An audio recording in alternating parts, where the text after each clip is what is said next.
வணக்கம். ஆகாஷ்வாணி புதுச்சேரி செய்திச் சுருக்கம் வாசிப்பவர் வீரமணி. நாடாளுமன்றத்தில் இன்று 2026-27 நிதியாண்டிற்கான மத்திய பட்ஜெட்டை தாக்கல் செய்த மத்திய நிதியமைச்சர் திருமதி நிர்மலா சீதாராமன் நாட்டின் உற்பத்தி திறன் மற்றும் எரிசக்தி பாதுகாப்பை மேம்படுத்தி இறக்குமதி சார்பு நிலையை அரசு குறைத்துள்ளதாக குறிப்பிட்டார்.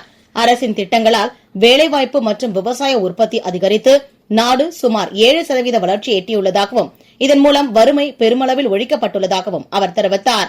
பொருளாதார வளர்ச்சியை துரிதப்படுத்த 7 முக்கிய துறைகளில் உற்பத்தி அதிகரித்தல், சிறு மற்றும் குறு தொழில்களை மேம்படுத்துதல், உள்கட்டமைப்பு மற்றும் நகர பொருளாதார மண்டலங்களை உருவாக்குதல் உள்ளிட்ட 6 முக்கிய அம்சங்களை அவர் முன்மொழிந்தார். ஏழைகள் மற்றும் பின்தங்கிய மக்களின் நலனே அரசின் சங்கல்பம் என்று குறிப்பிட்ட அவர், இந்த பட்ஜெட் இளைஞர்களின் உத்வேகத்தால் உருவான ஒரு யுவசக்தி பட்ஜெட் என்றும் பெருமிதம் தெரிவித்தார்.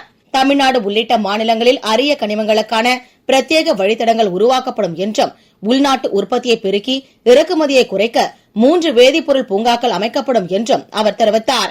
மேலும் காதி மற்றும் கைவினைப் பொருட்களை வலுப்படுத்த மகாத்மா காந்தி கிராம ஸ்வராஜ் திட்டத்தையும், கட்டுமான உபகரணங்கள் உற்பத்தியை ஊக்குவிக்க புதிய திட்டத்தையும் அறிமுகப்படுத்தினார்.